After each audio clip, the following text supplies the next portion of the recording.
Bismillahirrahmanirrahim. Assalamualaikum warahmatullahi wabarakatuh. Di sini kami dari kelompok 1 yang akan menjelaskan sebuah materi yang berjudul hardware dan software yang beranggotakan yaitu saya sendiri, Mita Nurfadilah Insani, dan teman-teman saya ada Dapi Nasrullah dan Meli Denisha. Oke, materi pertama yaitu ada pengertian hardware dan software. Pengertian hardware adalah dalam bahasa Indonesia disebut sebagai perangkat keras atau bagian fisik komputer.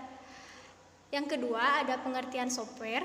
Dalam bahasa Indonesia bisa disebut sebagai perangkat lunak adalah perangkat yang baru aplikasi atau program yang dibuat oleh programmer yang dapat beroperasi atau menjalankan sebuah perintah. Materi selanjutnya yaitu ada fungsi hardware dan software dalam komputer. Fungsi hardware yaitu yang pertama sebagai media pemberi masukan data atau eksekutor. Yang kedua ada hardware berfungsi sebagai pengolah data. Yang ketiga ada hardware juga mempunyai fungsi sebagai penampilan input dalam sebuah proses. Selanjutnya ada fungsi software. Ada sebagai sistem operasi atau sistem pendukung.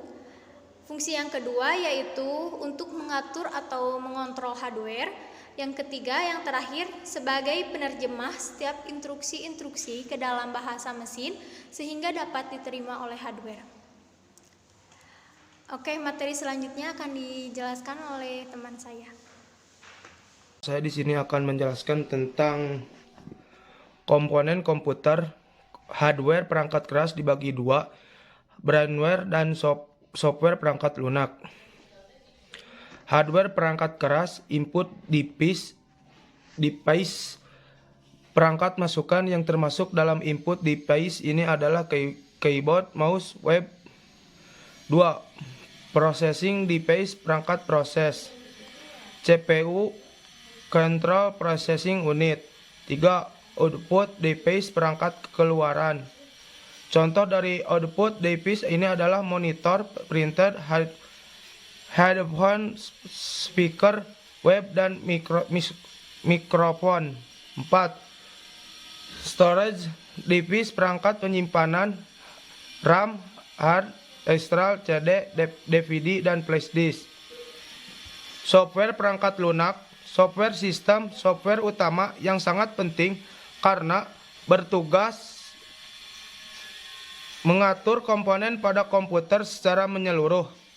Contoh software diantara adalah Windows 2020, Windows 7, Linux, IS, dan lain-lain. Dan software aplikasi. Software aplikasi merupakan software pelengkap pada komputer yang digunakan sebagai sarana pengolahan data. Contohnya adalah web, software, software, game, dan lain-lain. Software tambahan. Software yang menjelaskan tugas-tugas khusus atau tambahan sekaligus melindungi hardware. Contohnya seperti data dan lain-lain. Brainware. Brainware yaitu orang-orang yang menjalankan atau mengoperasikan komputer. Brainware sangat penting karena komputer tidak dapat dimanfaatkan jika tidak dioperasikan oleh manusia. Jadi brainware merupakan setiap orang yang terlihat dalam kegiatan-kegiatan pemanfaatan komputer. Contoh dari brainware diantaranya adalah programmer, sistem analisis, operator, dan administrator. Assalamualaikum warahmatullahi wabarakatuh. Perkenalkan, nama saya Meli Denisha dari kelompok 1 akan menjelaskan tentang struktur beserta fungsi dari komputer. Kalian bisa lihat di bawah ada gambar tentang struktur komputer. Dan saya akan mencoba menjelaskan beserta menyebutkan apa aja sih itu struktur komputer. Yang pertama yaitu input device, yang kedua output device, yang ketiga I/O ports, yang keempat CPU, yang kelima memori, yang keenam data bus, yang ketujuh address bus, dan yang kedelapan control bus. Mari kita simak sama-sama apa sih fungsi dari mereka.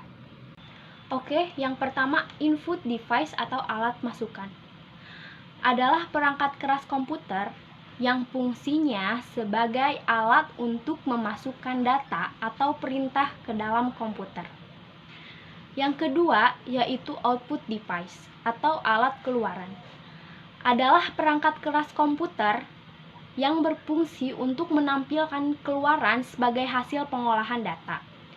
Keluarannya dapat berupa hard copy atau kertas, soft copy yang tertampil di layar monitor, ataupun berupa suara. Yang ketiga, I/O ports, yaitu bagian ini digunakan untuk menerima ataupun mengirim data keluar sistem. Peralatan input dan output di atas terhubung melalui port ini. Oke, yang selanjutnya CPU atau kepanjangannya yaitu Central Processing Unit.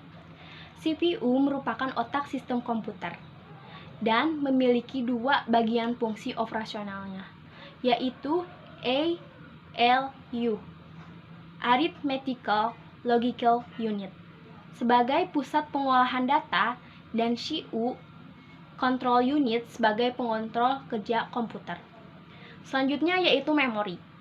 Memori terbagi menjadi dua bagian, yaitu memori internal dan memori eksternal. Memori internal berupa RAM atau Random Access Memory yang berfungsi untuk menyimpan program yang kita olah untuk sementara waktu. Dan ROM, Read Only Memory, yaitu memori yang hanya bisa dibaca dan berguna sebagai penyedia informasi pada saat komputer pertama kali dinyalakan. Yang keenam yaitu databus. Adalah jalur-jalur perpindahan data antara modul dan sistem komputer. Yang ketujuh, address bus. Digunakan untuk menandakan lokasi sumber ataupun tujuan pada proses transfer data. Pada jalur ini, CPU akan mengirim alamat memori yang akan ditulis atau dibaca. Address bus biasanya terdiri atas 16, 20, 24, atau 32 jalur paralel. Yang kedelapan yaitu control bus. Control bus digunakan untuk mengontrol pengguna serta akses ke data bus dan address bus.